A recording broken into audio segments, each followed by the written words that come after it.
Want to stop juggling spreadsheets, calendars, and a dozen apps just to run your rentals?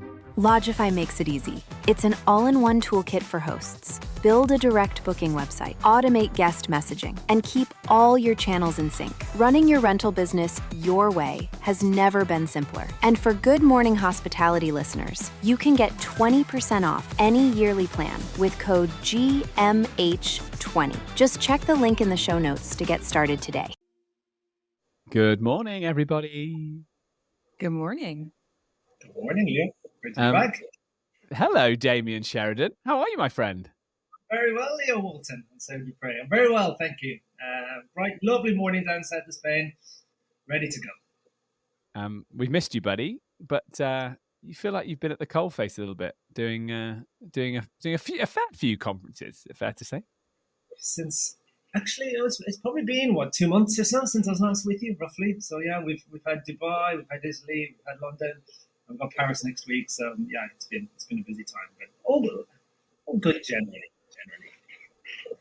You don't do things by halves, do you? Why not just put on one big event through the year and then you can rest for the remaining 11 months? Those innocent days when we just had one conference a year. Yeah, it's all changed. But no, it's all good. It's all good, and we're throwing in a little podcast and a little online community as well there. So yeah, great. It's for punishment. It's all good. We'll edit out the bit where he starts promoting his own podcast on Good Morning Hospitality. Get rid of that. Damien, come on. Who do you think you are, buddy? No, come on. We're an open show. Tell us about your podcast. No. Well, we have a podcast just that we interviewed. Thanks, Sarah. Nice to see you. Sarah, how are you? You getting on well?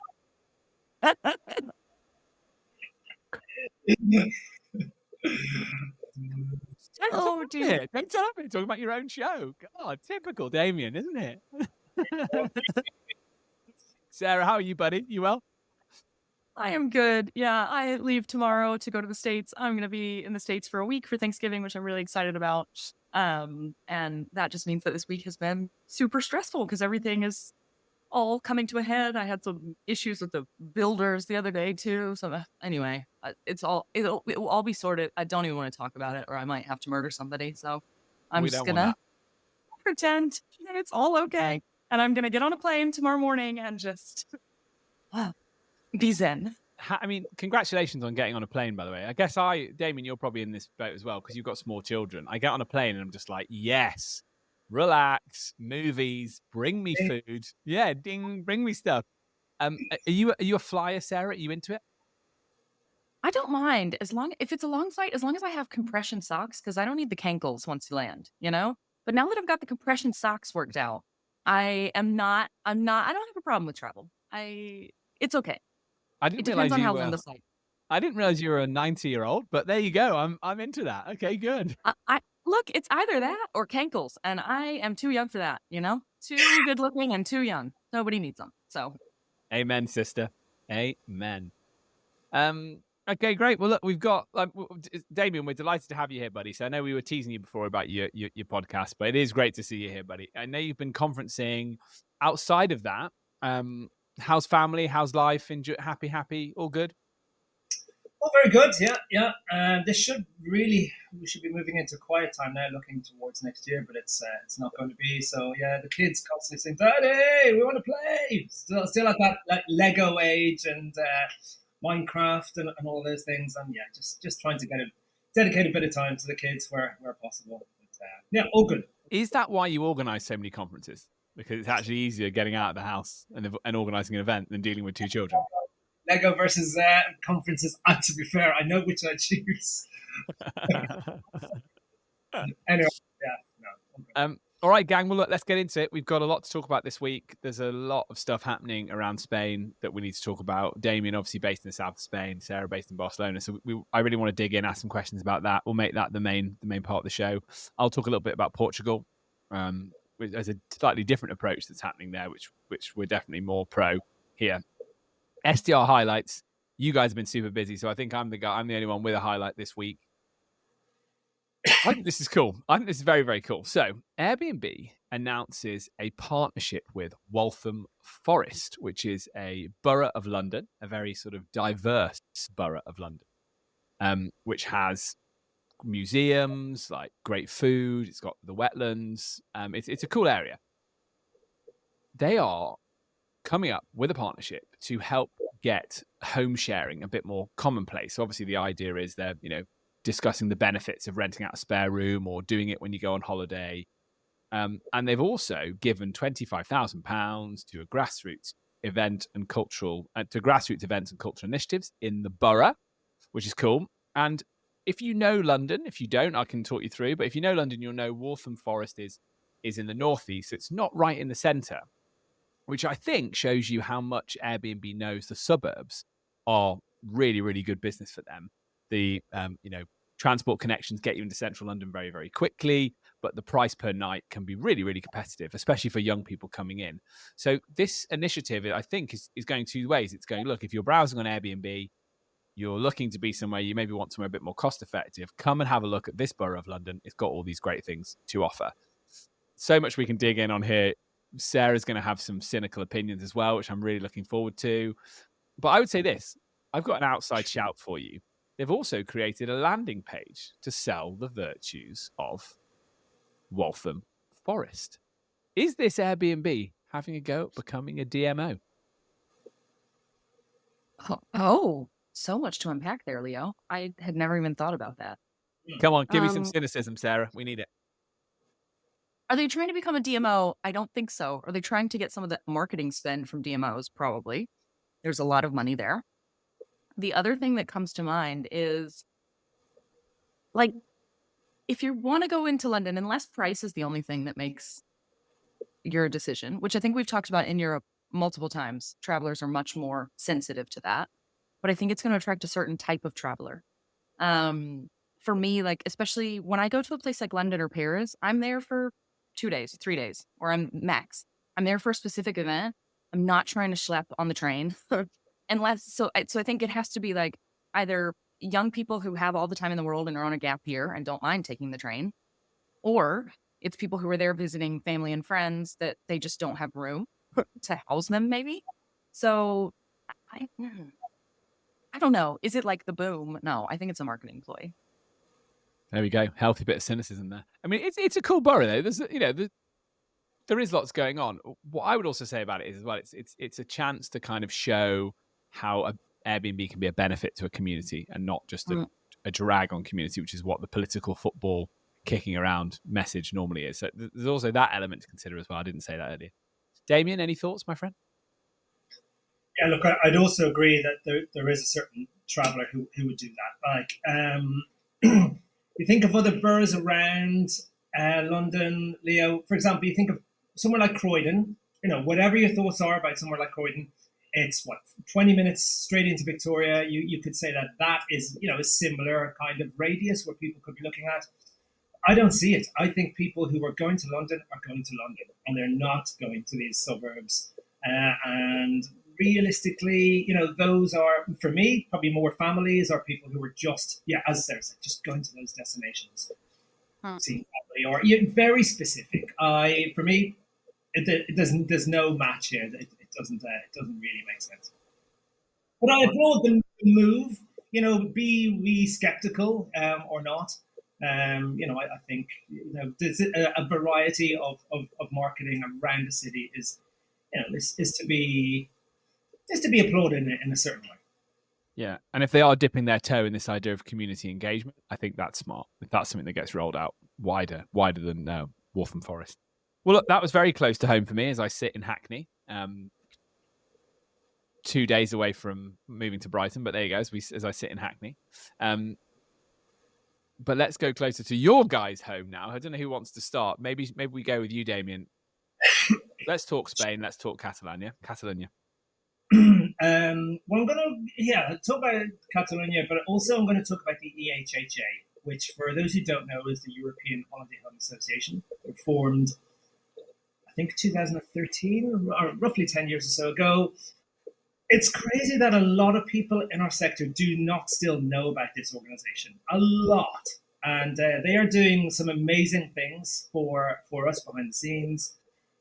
Victoria Monyar, who is the Secretary General, I believe, she is fighting our industry cause those in Brussels and on behalf of European countries and operators all around Europe. And yesterday there was an official press release with a complaint against the housing decree. I think, is that the name of it, Sarah? You'll know better. The Catalan decree, which is proposing to ban short-term rentals in a couple of years. And really, this is just an official complaint to say, no, we do not see a link between short-term rentals and affordable housing. That this is, and the important words here, disproportionate and unjustified, which I think we can very much relate to. We see this happening in many European countries. And it's an official kind of landmark case, I think, where the hope is that the European Commission will see this and bring an infringement procedure against Spain and hold this whole ban up. So I have heard for the last 6 months that there are numerous legal disputes that will happen, and this Barcelona ban is unlikely to happen anytime soon. But it's just good to see. I think it's a positive piece of news. All we're hearing is regulation bans over the last 6 months, and I think this is a great reminder that there are organizations out there who are representing us and who are our voice. We do have a voice. I'm interviewing at Scale France next week, Fiona Campbell from Scotland and Victoria from EHHA. And something that they, as well as speaking all about this, they constantly talk about us all as operators being lonely soldiers. And it's so true. We're not aware that we have a voice and that we can work together to fight the hotel lobby, to fight these draconian regulations. And I just thought this was a good story to highlight, if only just to recognise the EHHA and that everybody should be aware of them at least and consider becoming a member, or your own national country level, whichever association is represented. Yeah, I think that's right, isn't it? It's amazing how many operators aren't part of the local associations, because there's a mentality of like, well, look, if someone else is doing it, that's great. They're organising on my behalf. And obviously I'm involved with the UK affiliate of the EHHA, which is STAR, because we are still in Europe, even though we're not in political Europe. So stop it. We're kind of still involved.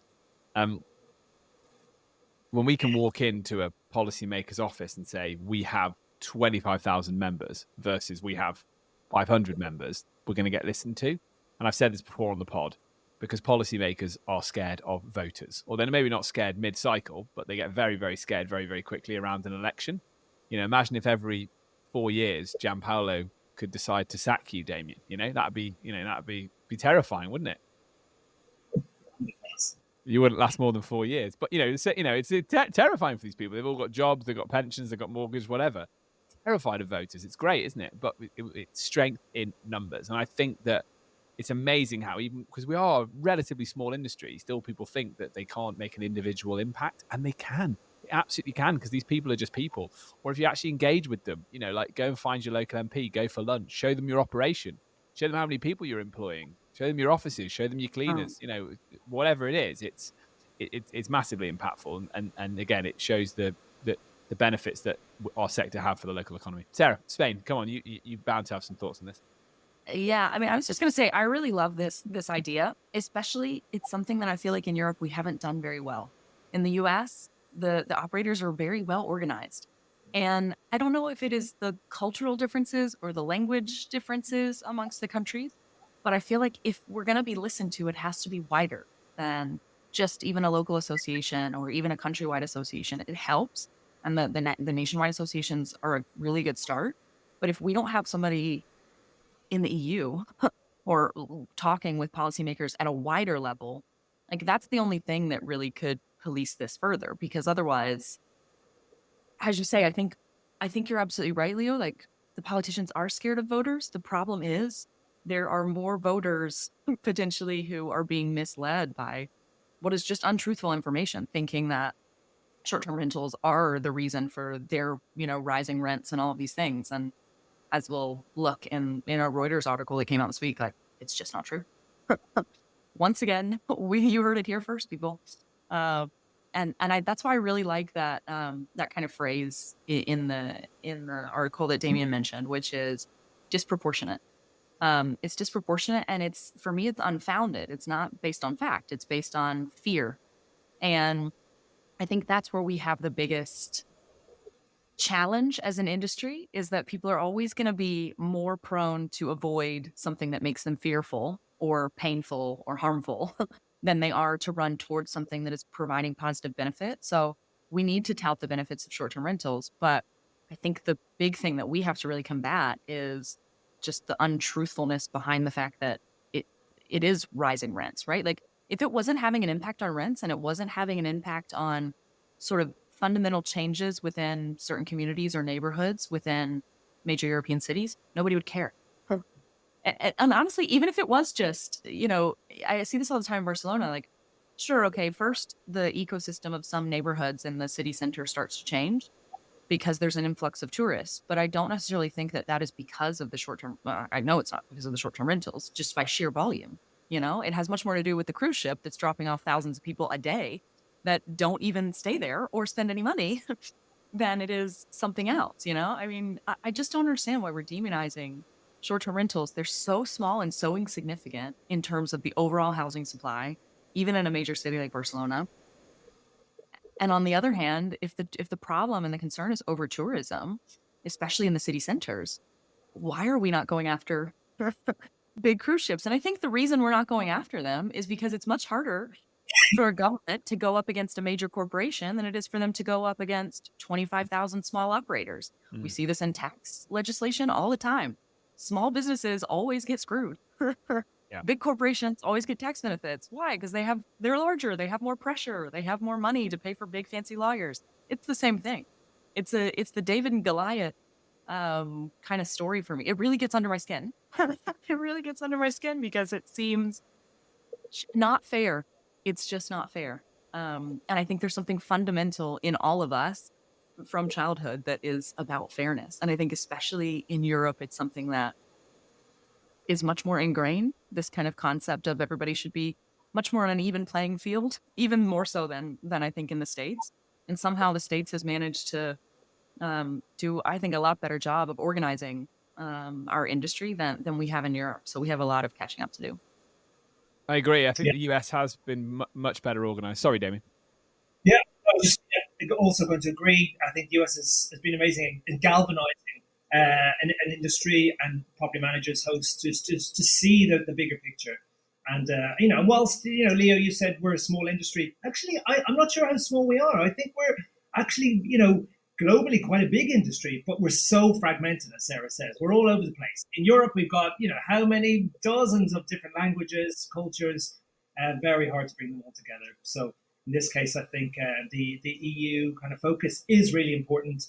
But yeah, just justified with facts and case studies and actually, considering things like increasing urban populations and migration and government investment in these countries. These are the factors at play.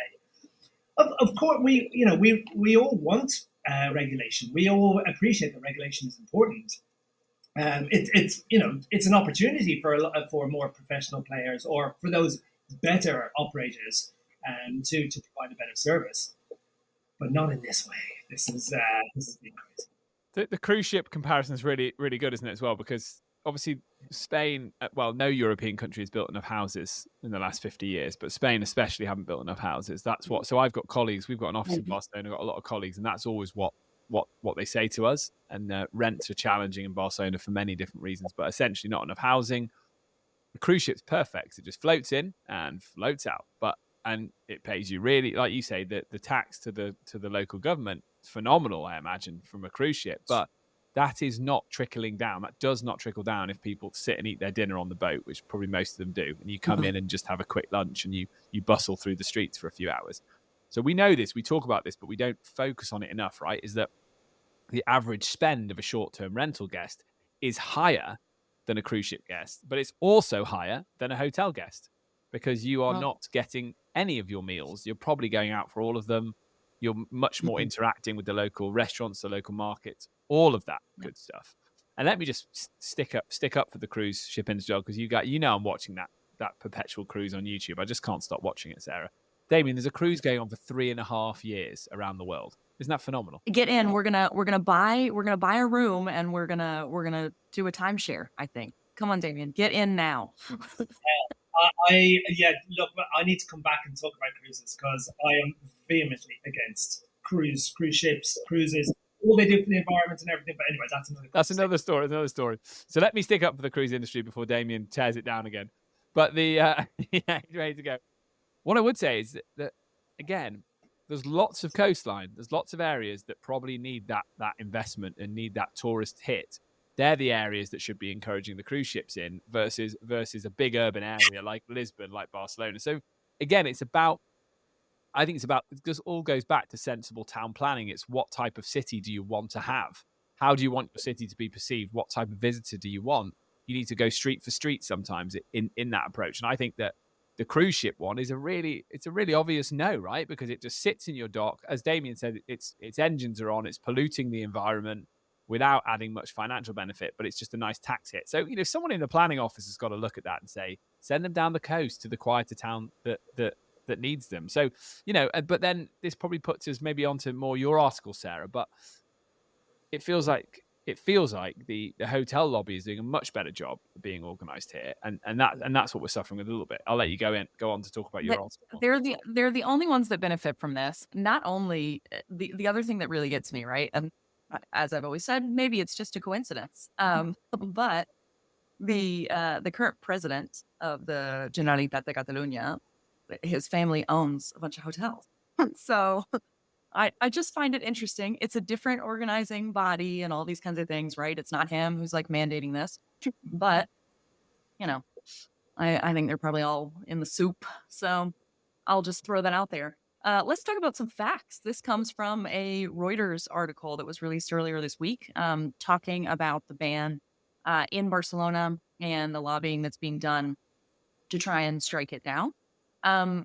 Really interesting here. I want to point out again what Leo said. Barcelona and Spain in particular has not in the past decade or any time since 1970 built fewer houses, while the demand for housing and affordable housing in particular is rising.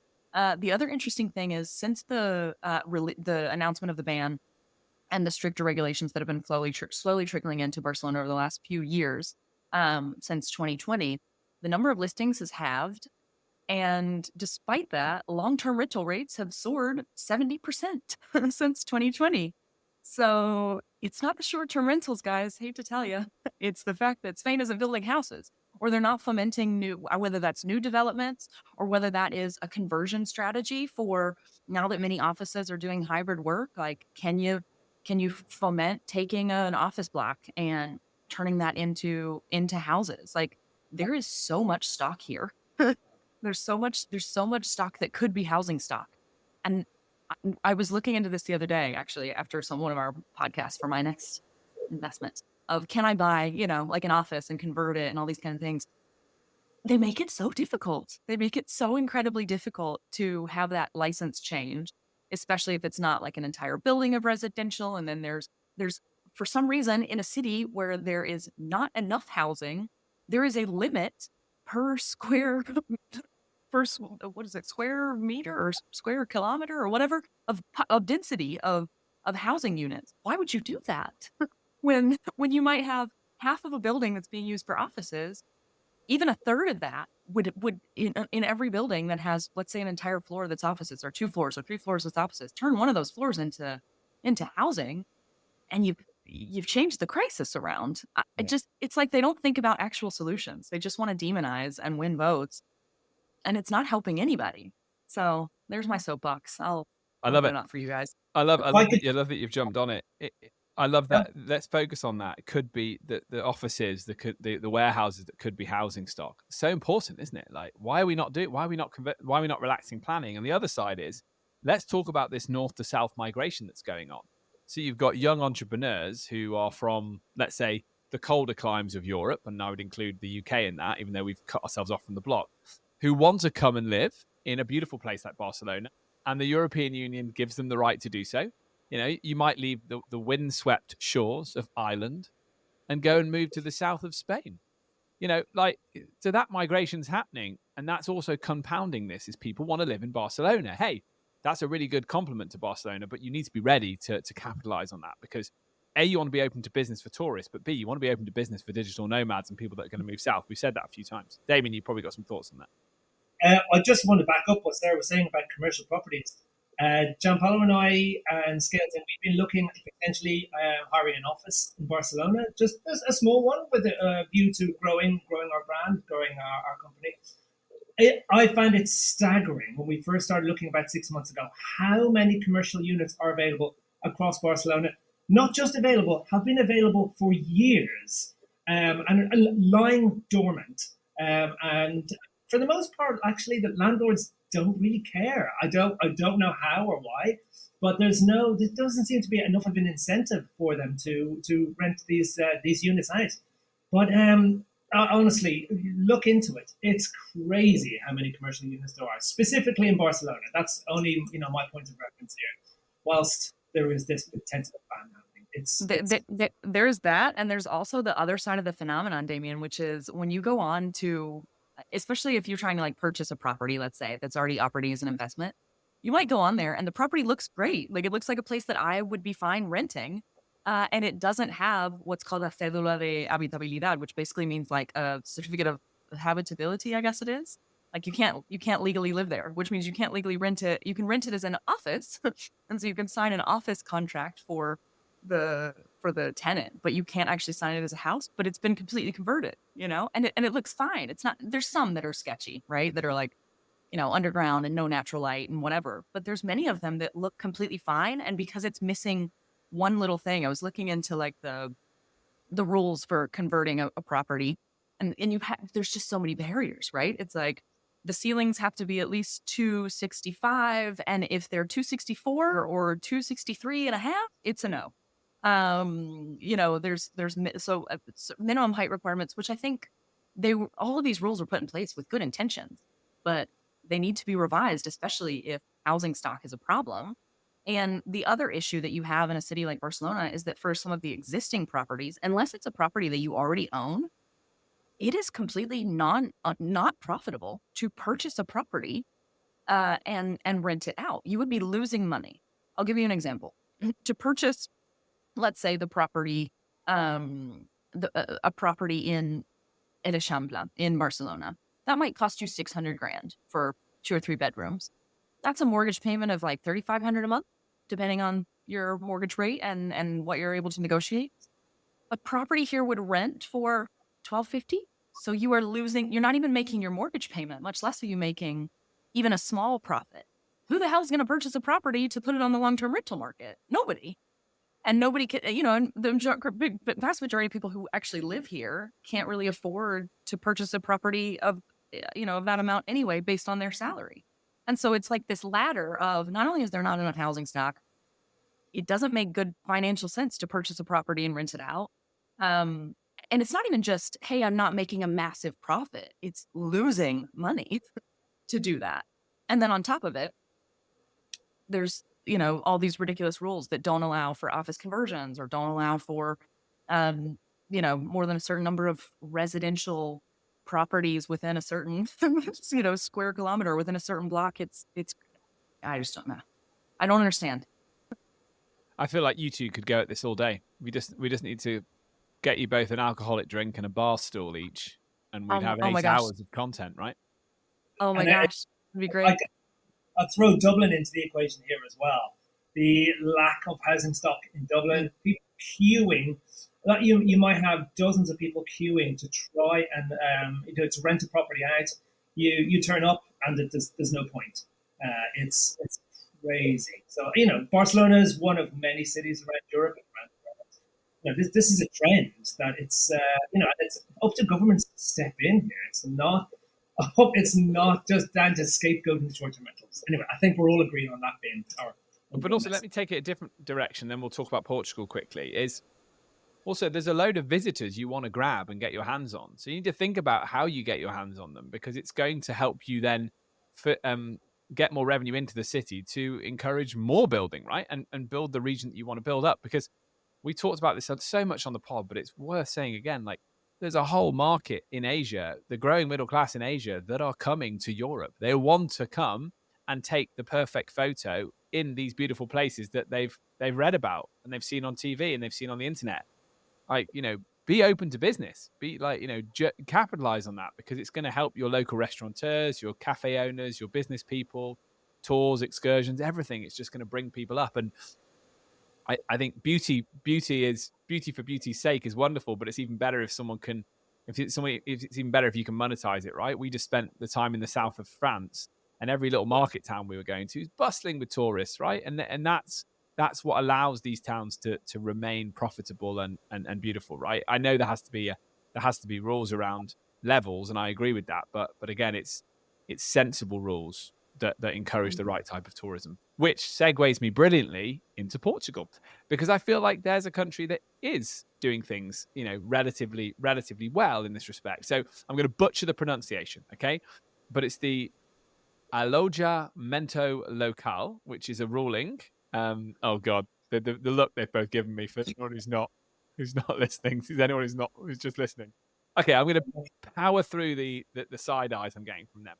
The ruling refers to regulations governing short-term rental properties and frequently used accommodation by tourists.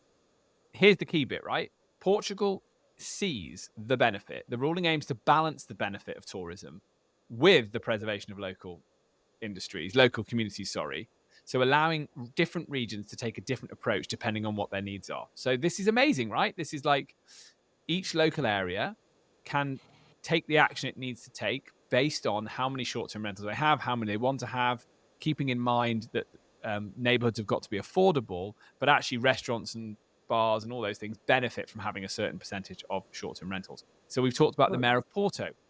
I think the mayor of Porto's had a hand in this, because he's done this where different regions, so different neighborhoods within Porto, short-term rentals are encouraged and supported because they want to bring them up, and other areas they have to register because they feel that they've got enough. Brilliant. We like this. And yeah, so I think it's the decentralizing of the rulings, which we just need to take that approach in Europe, I think, and give more power to local mayors in different cities, instead of making rulings that affect whole areas without a thought about what the nuance is within that area. So let's give the example of Porto and Lisbon, where they have a thriving digital nomad scene as well, because they give these visas. Very, very smart. Like, they're just doing smart things to bring in the type of person they want, and they give that message that these cities are open for business. So it's great. And with that digital nomad traffic comes more short-term rental tourism, because people think, oh, Lisbon's really cool. Like, I regularly speak to entrepreneurs starting businesses. They're in Lisbon and Porto very, very often. This might irritate Sarah, but people often call Lisbon the new Barcelona. They do say that. Yeah, right? I've heard it. They're opening the doors. They're saying, come. And they know that in terms of like what it does to the economy. So we've got some stats here. Airbnb are involved in this, because Airbnb are also encouraging, saying that they're welcoming this ruling, is that an Airbnb guest spent averagely 116 euros a day when they're in these cities. And short-term rental travel accounted in 2023 2.4 billion euros in revenue to Portugal. Supports 55,000 jobs as well across our sector. So we can see the importance of what we're trying to do here, and they're just taking a different approach. Any thoughts on Portugal?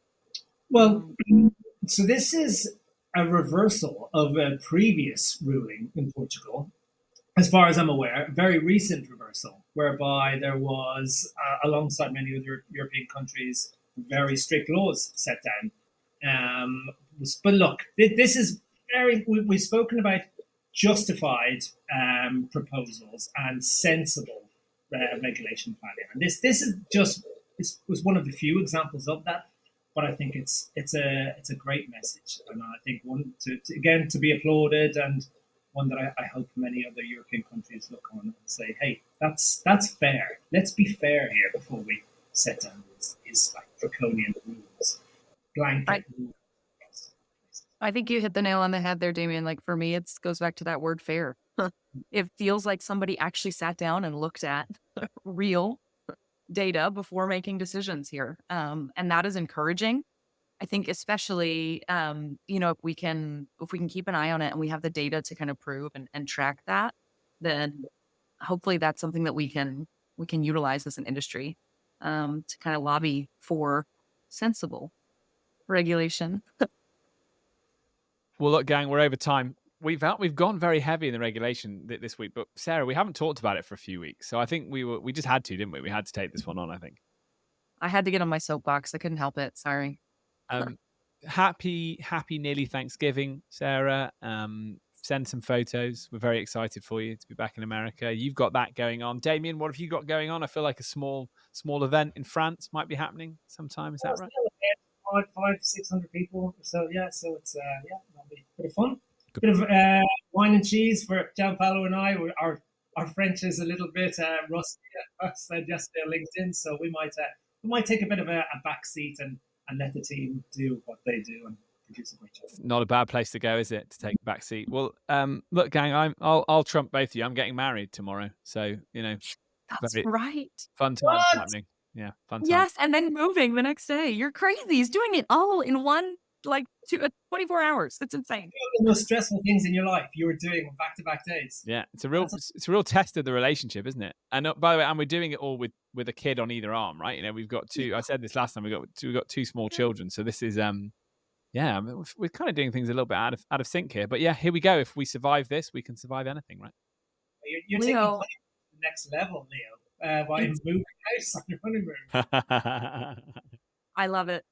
Forget my turkey pictures. We want pictures of screaming babies while you're moving things and in Jasmine in a wedding dress. That's all I want to see. You'll get a chaos wedding scene. No one looking at the camera, just everything everywhere. You'll get it. All right. Thanks so much for joining us at home. If you've enjoyed today, please hit like, share, subscribe in all the usual social places. Until next week. Many thanks.